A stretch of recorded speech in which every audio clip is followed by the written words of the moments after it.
Hey y'all, welcome back to Regardless, aka the NoDream podcast. This podcast is going to be kind of short, but it's a really good topic, so I know that you'll love it. We already recorded the video where we explain the lyrics behind our latest song, Crystallize, so stay on the lookout for that. We've all been really busy lately. A lot of personal stuff happened in NoDream, and God has been working through that. But we're blessed. We took a little bit of a break, but we're finally back. Other than that, I believe that's all. Like I said before, timestamps will be down in the description so you can start wherever you want. Actually, no they won't. Never mind, because we're on one specific topic today since it's just me. So I want to talk a little bit about the problem with the church of today and how it reaches people and how we focused more on the inside rather than going outside and expanding outside our walls. And the problems with the church, not just as a corporation or an organization, but as individuals too. So we're going to be starting out in Luke 19, 1 through 9. You may not be used to us doing things this way. And we haven't done like a Bible study type one in a while, so I thought it'd be pretty cool. So like I said, if you have your Bible, Luke 19, 1 through 9, which is the popular story of Zacchaeus, and hopefully I can spin it in a way that will help you recognize the truth that I'm going to be hinting at. So, Luke 19, 1. Jesus entered Jericho and was passing through. A man was there by the name of Zacchaeus. He was a chief tax collector and was wealthy. He wanted to see Jesus, who Jesus was, but being a short man, he could not because of the crowd. I know what that's like. So he ran ahead and climbed a sycamore fig tree to see him, since Jesus was coming that way. When Jesus reached the spot, he looked up and said to him, "Zacchaeus, come down immediately. I must stay at your house today." So he came down at once and welcomed him gladly. All the people saw this and began to mutter, "He has gone to be the guest of a sinner?" But Zacchaeus stood up and said to the Lord, "Look, Lord, here and now I give you half of my possessions to the poor. And if I have cheated anybody out of anything, I will pay back 4 times the amount." Jesus said to him, "Today salvation has come to his house, because this man too is the son of Abraham. For the Son of Man has come to seek and save the lost." And we're going to be hitting example after example in really quick succession. So I'm going to hit at a few things in the passage that I really felt stuck out, and then I'm just going to move on. So first of all, right, let me set the scenario, the scene. So Zacchaeus is a really short man. And he can't even see Jesus because the crowd is getting in the way. So he decides to climb a tree. And verse 5 said, when Jesus reached the spot, he looked up and said to him, Zacchaeus, come down. So he had to look above the crowd to find Zacchaeus, to find out where he was. And I don't mean to look too deep into little small details, right? But have you ever thought of that maybe we are the crowd? Like maybe we're clamoring for more of Jesus' blessings or the things he can do for us more than, pointing at the people who need Jesus, who really need him, who are desperate for him, who really want to see him, and we're just getting in the way. Jesus had to look up out of his immediate line of sight just to find those who needed help. And we already know Jesus came to seek and save the lost. And he had to go out of his way to find the lost. Are we getting in the way of people trying to get to Jesus? All the people saw this and began to mutter, "He has gone to be the guest of a sinner." So people immediately said, Jesus is up here, right? Top tier. Zacchaeus, down here, bottom feeder. They can't belong together. Like I said before, Jesus came to seek and save the lost. So in our heads, right, we need to examine whether we as the church, as individuals, have certain levels, like a case system, if you will, that we put people on, right? Like somebody's better than somebody else. They're not good enough to go to Jesus. They can't belong in church because they dress like this. They don't belong in church because they act like this. Are we segregating people from the very help that they need, from the very person that can heal them of their pain? Are we getting in the way? And that's the big idea I really wanted to come to with this portion. So next, we're going to go to Luke 20, 1 through 8. And like I said, we're going to be hitting these really quickly because there's a lot of small stories I want to get into. So Jesus is in the church. Obviously, he's at the temple. And this is still chapter 19. This kind of sets up for 20, so I'm going to read into this too. Then he entered the temple area and began driving out those who were selling. "It is written," he said to them, "My house will be a house of prayer, but you have made it a den of robbers." Every day he was teaching at the temple, but the chief priests and the teachers of the law and the leaders among the people were trying to kill him. So, flat out, they're not even hiding their intent, right? They're straight up trying to kill Jesus. It shows that the very church itself is set against Jesus, the very person who would establish the church in its most fruitful incarnation, right? They flat out want to kill him. And then starting where I talked about before, Luke 21 through 8. One day, as he was teaching the people in the temple courts and preaching the gospel, the chief priests and the teachers of the law together with the elders came up to him. "Tell us by what authority you are doing these things," they said. "Who gave you this authority?" So not only are they questioning the Son of Man, God himself, who gave him his authority, but like, okay, even if they don't believe that, they straight up walked up to him and questioned, like, whose authority are you speaking the truth from? Verse 3, he replied, "I will also ask you the question. Tell me, John's baptism, was it from heaven or from men?" They discussed it amongst themselves and said, "If we say from heaven, he will ask, 'Why didn't you believe him?' But if we say from men, all the people will stone us because they are persuaded that John was a prophet." So they answered, "We don't know where it came from." Jesus said, "Neither will I tell you by what authority I'm doing these things." Look, it shows that their priority was more about wresting control from Jesus than listening to what he actually had to say. And then many other times in the scripture, it talks about Jesus going into the church to preach the gospel, to preach the truth. And think about it. These Pharisees, the teachers of the law, the very people who were meant to be leading the church, missed the truth. They missed Jesus because they were more focused on power and control. They were more focused on, why are these people listening to what he had to say, than listening because they needed the gospel. They let their jealousy distract them from the purpose and calling God put on their lives. And I don't know. There's been times in my life where I felt like, what are my priorities? What am I really focusing on? And that's what this whole podcast is going to be about, priorities, right? And then later on in that same passage, Jesus says, this is the last verse I was talking about, verse 8. Jesus said, "Neither will I tell you by what authority I'm doing these things." You don't have to answer to everyone about how you choose to spread your light. I mean, obviously, if it's in a sinful way, then of course you need to be held accountable for that. But not every message is for everybody. Some people will get offended if you choose to spread your light in a different way than they agree with. I mean, think about it. Why? I mean, of course the Pharisees were jealous of Jesus and they wanted power, and that's the whole reason they were against Jesus' message. They were more focused on seeing that Jesus had control over the congregation than, his actual message of salvation. But what are we really focused on? Are we more focused on the politics in church, how worship should be done, the little semantics, little bits and pieces, than we are focusing on the overall machine of its general, how it reaches out to people, how we witness to people? Are we really focusing on the right things? So now we're going to go on to Luke 22, verses 52 and 53, and this is when Jesus is on the Mountain of Olives, right? He's just gotten arrested, betrayed by Judas, and he's being taken away. So verse 52, "Then Jesus said to the chief priests and the officers of the temple guard and the elders who had come for him." So when Judas brings all these people to arrest Jesus, look who they bring. They bring the temple guard, the chief priests, and the elders, the people of the church. He brings the people of the church that come to arrest Jesus. Once again, they're getting in the way of Jesus' mission. Jesus says, "Am I leading a rebellion that you have come with swords and clubs? Every day I was with you in the temple courts, and you did not lay a hand on me. But this is your hour when darkness reigns." So going on, verse 54, then seizing him, they led him away and took him to the house of the high priest. And then we get into the whole Peter denying Jesus. But where they take him? Once again, to the house of the high priest. Once again, a church-affiliated area. It was the very church itself that persecuted. It was religion, actually. I mean, if you want to think about it, it's religion that was preventing Jesus from reaching people. Are we letting religion prevent, our customs, our traditions? Are we letting those get in the way of us helping to reach people? Anyway, going on, verse 63, we're skipping ahead a little bit. "Then the men who were guarding Jesus began mocking and beating him. Then they blindfolded him and demanded, 'Prophesy, who hit you?' And they said many other insulting things to him." So remember, it's the temple guard that are guarding Jesus. It was them that were mocking and beating him, not random Roman soldiers.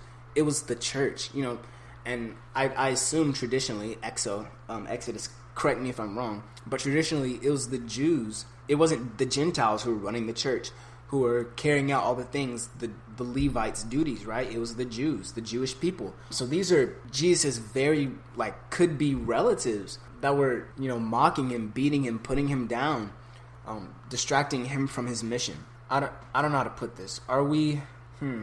Okay, so this is the way it was explained to me, right? So anytime you deny Jesus by your word or action, it's kind of like you're crucifying him all over again. You're putting a nail in his wrist. You're punching him, you're kicking him, you're spitting on his name. like all the things that he's done for you, and then you betray him, it's like you might as well have hit him. So are we the very ones? Are we betraying Christ with our actions? Is our witness true? Is our witness pure? Is our conduct right? Like, what are our priorities? By having this shows like how big a deal it is having our priorities facing the wrong direction or moving in the wrong direction. And this is why it's such a big a deal, because we have to take into consideration: are we crucifying? Are we martyring the very person we claim to represent in worship and praise? All right, so moving on, continuing, verse 66. At daybreak, the council of the elders of the people, both the chief priests and the teachers of the law, met together, and Jesus was led before them. If you are the Christ, they said, tell us. Jesus answered, if I tell you, you will not believe me, and if I asked you, you would not answer. But from now on, the Son of Man will be seated at the right hand of the mighty God. They all asked, are you the Son of God? He replied, you are right in saying I am. Then they said, why do we need any more testimony? We have heard it from his own lips. And then they take him off and they crucify him. You guys know the rest of the story. But what's important here that I want to pick out is Jesus realizes that no matter what he says, it's useless to talk to some people. It's useless to try to convince some people of his purpose. And listen, you don't have to tell everybody or everyone everything that God has for you or has planned for you or told you, because not everyone is with you. Sometimes the things that God has for you are too big for others to comprehend. And a lot of the time I've had to learn that the hard way. Like growing up, I had a lot of people try to piggyback off of, I feel like the skills God has blessed me with is like talking with people, public speaking, that sort of thing. And I've had people use that to their advantage. They'd be like, I raised that boy, I trained that boy. No, you didn't. Like, as far as I know, as far as I remember back when I was little, I just read the Bible. My mom would explain things to me, and I just keep reading and reading and reading and finding out new things. And I guess that's just how my mind works. But God has placed a unique calling on each and everyone's life. So to get jealous of somebody else's calling or to, like, do anything like that is saying, like, putting your calling down. Like, no calling is greater than any other. So, what are we prioritizing? Are we prioritizing the things that God has given us? Or, are we prioritizing the things God has given somebody else? And don't get me wrong, glorifying God by, like, boosting somebody else is great. Don't get me wrong. But God says, I know the plans I have for you. That's personal. Like, he has plans for you and me and everybody. No matter what those may be, he has a plan for you too. So go and chase that, for real. So overall, right, I'm gonna stop right here, and then I want to use this time to ask a couple questions. First, starting with the church. What are the priorities of the church? Are we more focused on the 99 sheep than the one, like Jesus was? We were sent here to seek and save the lost, not the already found. Yes, we're called to assemble together and all sorts of cool, worship, stuff like that. But how long are we going to stay assembled? I mean, most of the things Jesus tells us to do, like at least 80 to 90% of the stuff he tells us to do, is stuff that takes place outside of the church. Honestly, like, I'm starting to feel like we got it backwards. We let our world views, our world affect the church instead of the church affecting the world. It used to be the world, that the world, when there was a problem, people would run to the church for help. Now they go other places. Not saying that's wrong, but, who are they turning to when they need hope? They're turning to, celebrities, drugs, other forms of media. And whose fault is that? Like, let me ask you a question. What do you do on Sundays after church? Pretty simple question, right? Odds are you eat out. If you live in the South, at least, you eat out and you hang out with your family. And I'm not saying that's bad or anything, but we hear these moving messages and we experience the Holy Spirit moving, and then we just go back to living our daily routines. What are our priorities? Are our priorities checking that list off like we've gone to church and then prioritizing getting back to our daily life? I have so much other stuff to do, yada, yada, yada, yada, yada, that, all this sort of stuff. Or are our priorities, okay, I just heard a moving message. I've been moved to action. I'm going to go out and witness. I'm going to share this message with other people. And then I want to move on to what are our priorities as individuals, because the church isn't just a body. Christ lives in us, so we are the church. It's not just the walls. I think we have the wrong mentality about the church too. But all right, I think I already explained that. But what are our priorities as individuals? Have you let jealousy or pride steer you to question someone else's calling? I mean, I've been there too. Like, sometimes I've seen people who aren't that great at certain things, and they've told me God has called them to do that. I'm like, I literally have to ask the Lord to forgive me, because, like, I don't know. It just feels like not even putting somebody down, thinking down about somebody because they don't have like the talent for something that God has given them. It just seems so immature and selfish, and I'm guilty of it too. I mean, and then I have to take into consideration: am I perfect? Are you perfect? And it's all about just focusing on spreading your light. Everybody is focusing on bringing light to the areas they are individually. I mean, there's a reason God made everybody different, so that they can reach different people different ways.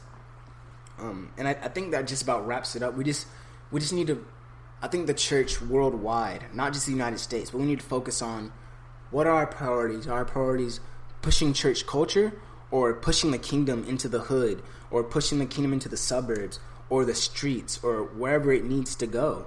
Are we really reaching people? Are we getting through them when we use these big church words?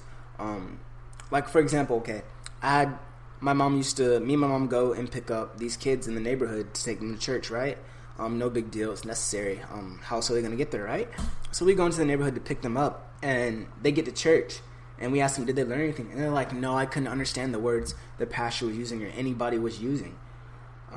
Are we really coming on like to people's level? Are we getting down? And I really feel like church culture has gotten in the way of the gospel being spread. You know, he says, go therefore and make disciples of all nations. I mean, yes, but we're treating the church more like a hotel than a base, like a place you go and stay, and then, you know, like I said, we got it backwards, right? The church is a base we operate out of. Like, it's not we go there, stay, and then go back to our routine. It's we operate as the church outside of the walls, go back there to replenish our reserves, to get fed, using a military analogy, right? To get fed, and then go back out, like operate out of the church. Like, the world is the church. Like, the world is the place we need to be doing the church things, like leading worship. The world is a place we need to be preaching, not just inside the walls. The world is a place where we need to be carrying out all these things, this godly conduct, this godly lifestyle. So I don't know, I just feel like that's what God has given me. I know this one was really, really short, but like I said, next week we'll be returning with everybody else on the podcast. So I hope you liked this. If you did, you know, like, subscribe, all that. We dropped our latest song, Crystallize. So if you go like that up and share it, that would be phenomenal. That would be great. Sorry, I'm sounding like Donald Trump. That would be awesome. So please go and share that around. I think that's just about it. Our links to our Insta should be down in the description below. I'll make sure to post those where you can follow us and keep up with NoDream Nation stuff. And once again, thank you guys so much for all the support. Like, just you guys listening to me speak.